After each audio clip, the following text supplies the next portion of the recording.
thought that it was the end of racing.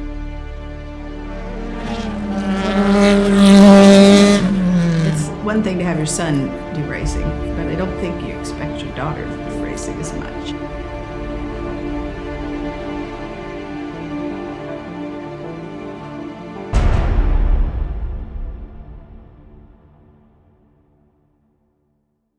So we're out here at Polecat Academy race track. We are doing some practice in preparation for Road Atlanta. Basically, we're just getting some endurance and seat time and getting back into the car, working on some car control through this new track. I've never been here, so it's quite exciting. It's a really fun track with a lot of turns and elevation, and it's very technical. It's good to practice just in general so that you have an idea of how your car setup would like to be. You can make some adjustments during practice sessions and see if you like the car better or if it gives it more grip. It's better to do that during a practice day rather than during the actual race day where you're kind of panicked for time.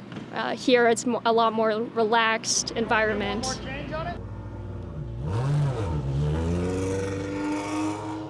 Well, that was in a hotel in Nanning, China. That's when we first saw her in person. We'd seen pictures of her from the orphanage, but when we actually got to see her the first time was when they brought her to us in the hotel in Nanning. She's a very strong-willed, intelligent young lady and very independent, and it's been interesting watching her develop into that. She has some, goals, in life, that she wants to excel, and especially now at the racing. Well, there's a lot to be said about her competitiveness. She's a very competitive personality, and it's even, when we'd go to races with Tim, when he was karting, she wasn't into karting yet. She was too young.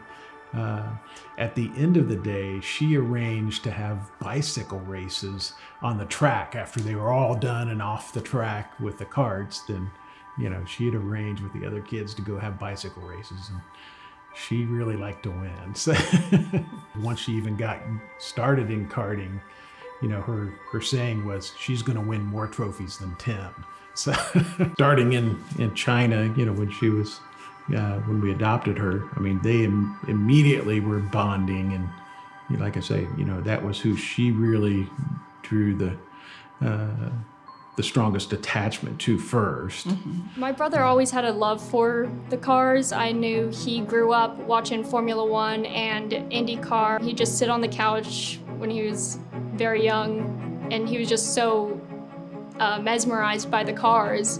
And I think that's what really drove him to want to get into racing himself. Watching her grow up, I guess it's been kind of refreshing seeing it from a different perspective than my own, and being able to have that pride of seeing her do well and seeing her compete and win. And there's a lot of pride in being able to coach her and help her out to make, at the end of the day, to get her faster. For the most part, I've tried to kind of impart some of the things that I've learned over the years, some of my wisdom, if you will, onto her to help her out with her racing career. Just going through and experiencing these different levels of motorsport already, I kind of know what to expect, and I can coach her from a driver's standpoint. Let's see, she would have been about almost 5 years old, somewhere in there, when I was in cars, and this is about the time she was about to get her first kid cards. It's been me trying to kind of help her along the way to get her up to speed with what she can expect and get used to.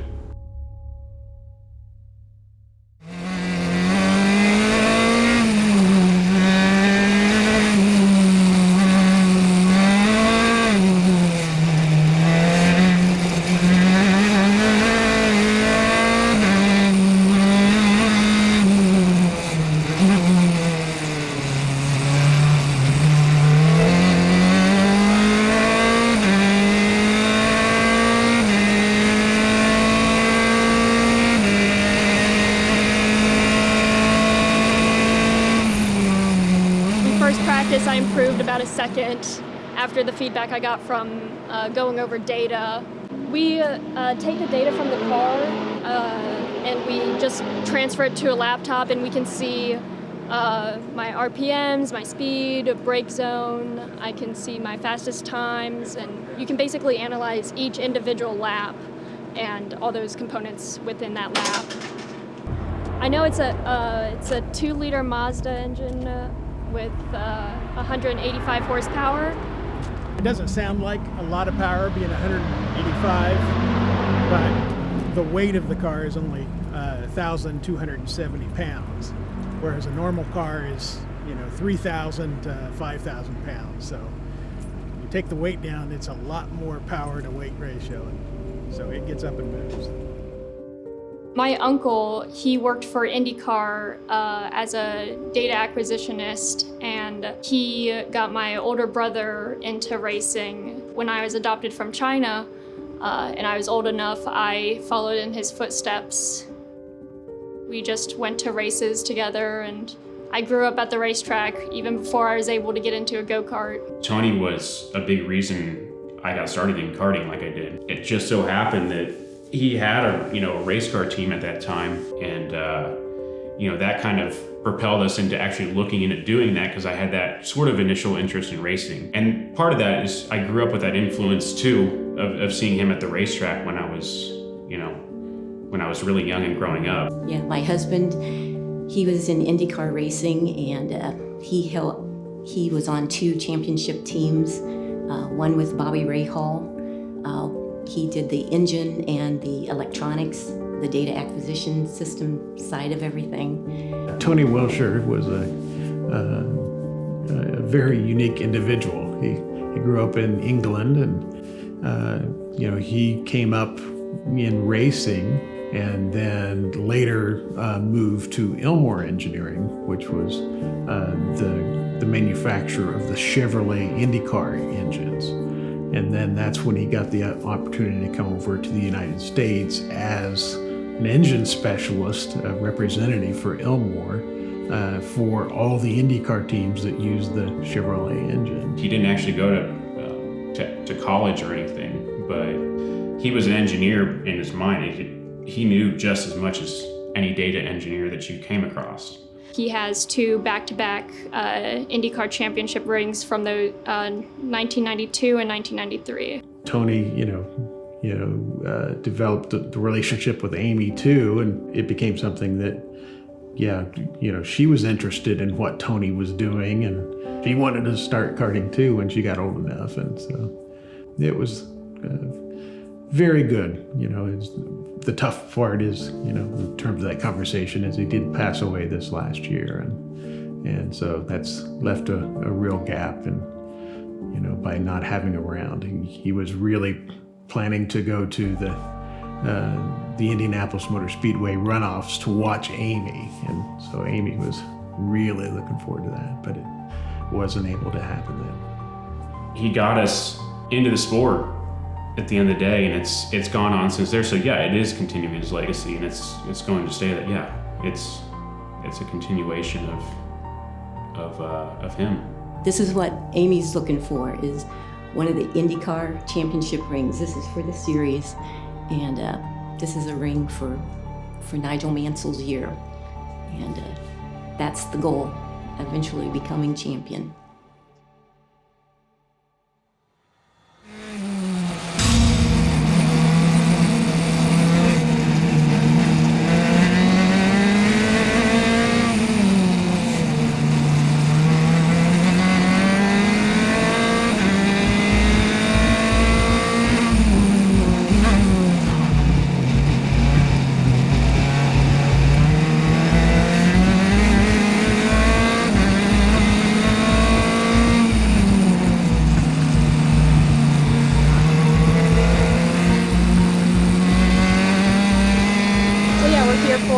Endurance, it helps, especially when you've been out of the car for so long. There's only so much weightlifting and running and other exercise that you can do to prepare you for the physical aspect of racing, but being able to get into the car during practice session, it really helps your body get used to that adrenaline and the endurance that you're going to need.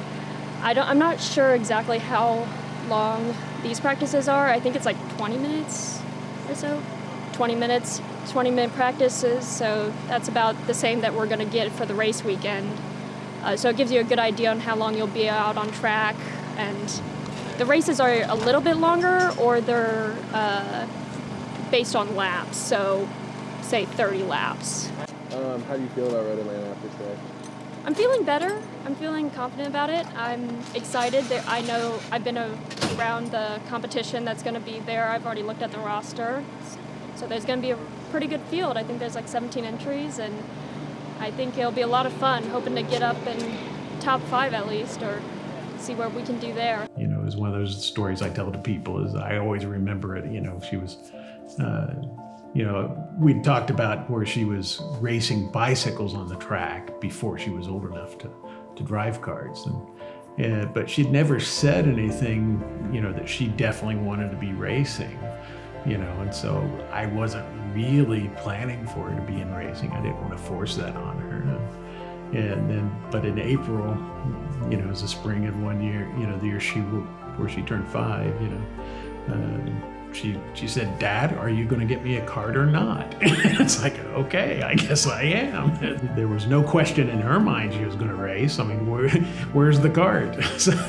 I know that when my mom comes to the races, even as I've gotten older, and even other family members, it's always nerve-wracking for them watching as we go through corners side by side, because it can be unpredictable. If a tire rolls over another, you're up in the air.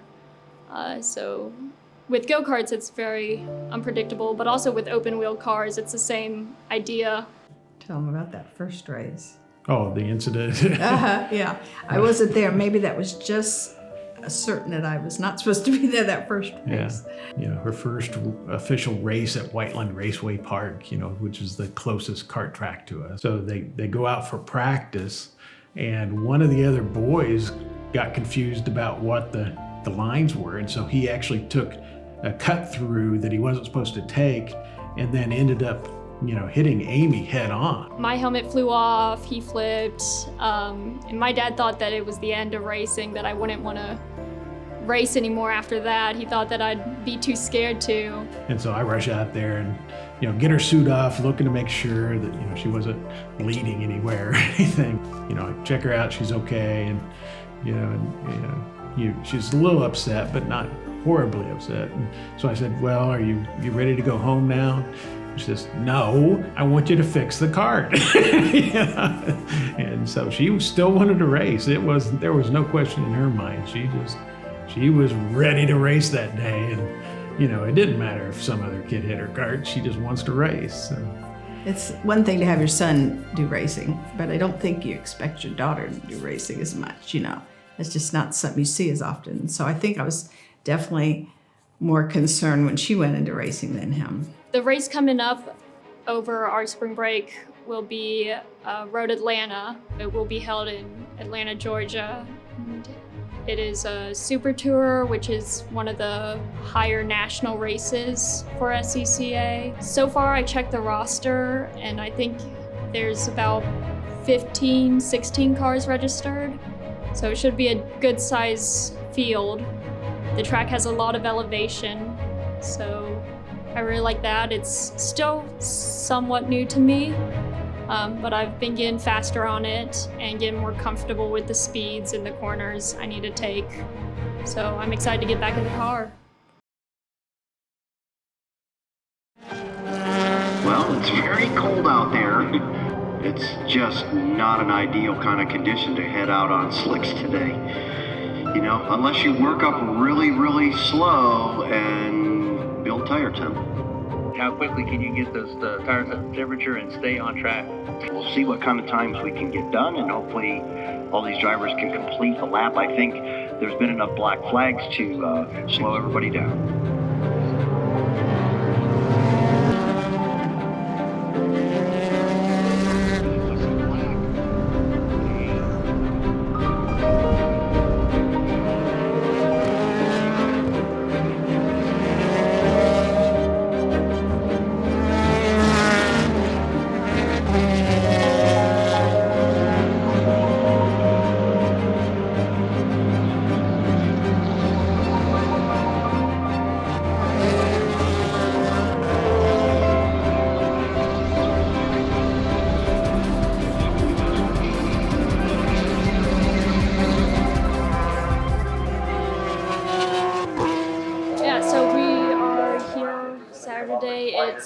qualifying and race day. We just had a very cold qualifying session. With the outside factors, it might be 33 and windy to you guys, but it's a lot more for us because we're going about the same speed as we normally would. The track is cold, and then the tires are cold when we go out there, so it's just like an ice skating rink. Earlier today, a car hit one of the front walls because he lost it, and there was multiple spins in my class. And then on Thursday, it was still cold. I ended up spinning it and just barely backing into a wall, and it damaged the bottom half of this wing and the suspension, the left side of the car. And so we had to get that fixed, but I made it out to the last practice. Yesterday afternoon we had a qualifying. I qualified at 6th out of 12. So I know I could go faster. Starting off mid-pack, no, I could definitely be in the top, at least top 4. But yeah, it's just a long time to get the tires to come in when you want them to, and then we had another qualifying today. And if I went faster in qualifying today, that could have moved me up. But since it was so cold this morning, that wasn't going to happen. I'm excited. It's going to be a cold one, so I'm going to have to make sure to put a lot of hand warmers in my suit. But yeah, it should be fun. Going to try to get the tires warmed up quickly on the out lap. Thomas Green, starting 35th in the 38 car, Alistair McEwen. Starting 34th in the 37, Amy Hollowell. Starting 33rd, in the 08 car, Whitney Strickland. Starting 32nd in the 09 car.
First race of the season, I qualified 6th, made up 2 positions, and ended up 4th. We had a full course caution for about a couple laps, and an unfortunate side of racing is things happen, and my radio antenna got disconnected, so I couldn't hear my mechanic, my crew chief, telling me when they were going to restart the race, because he can usually tell before I can, obviously, when they're about to drop the green again, and we can go back to racing. So I couldn't hear that, so I got a little bit behind from the top 3. I mean, I feel pretty good.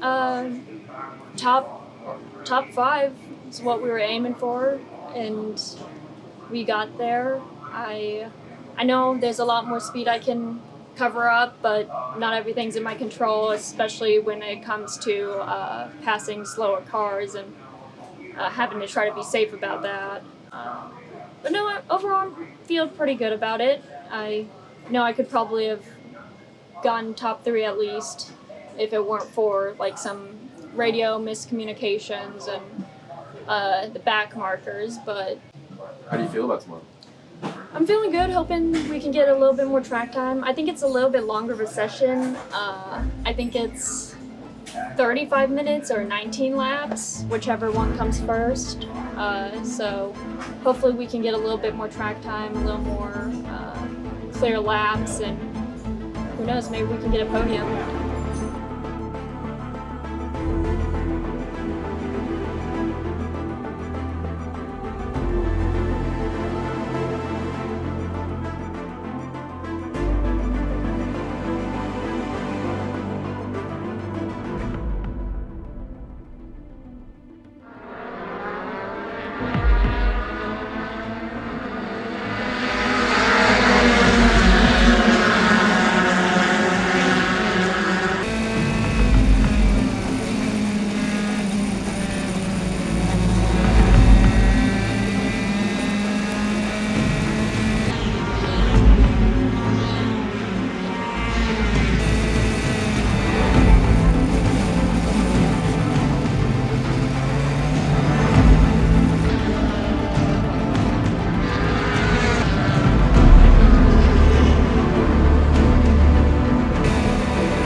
I finished 5th that race, so I moved up a position.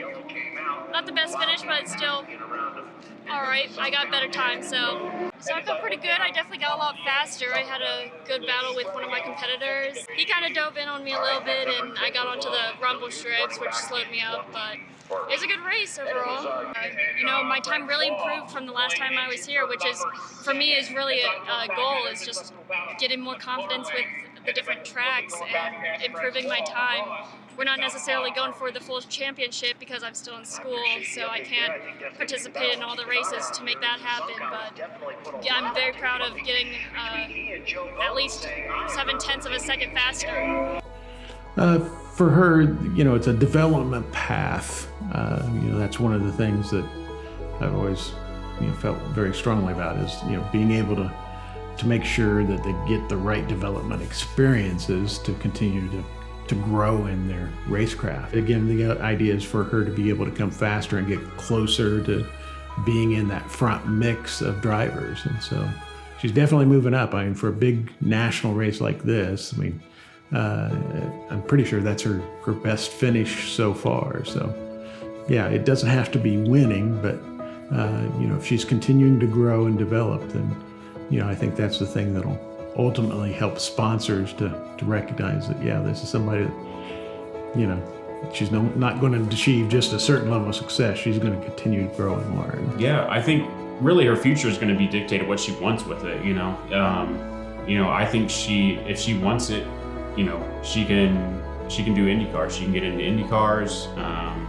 She can get into sports cars. There's a lot of different paths that she can go down. And really, I think it just comes down to if that's really what she wants, and she just needs to put the time and effort and do everything she can to get there, A lot of the things that I appreciate most is her mentoring and helping other people. So it's not just like she's wanting to be seen because she's a female and Asian. She will be seen some anyway because of that, but she wants to give back and help mentor, which I think is, it's not off for her, I guess is what I want to say. She wants to share that spotlight with other people too, and mentoring, which I'm real proud of. My name is Amy Hollowell, and I am a race car driver.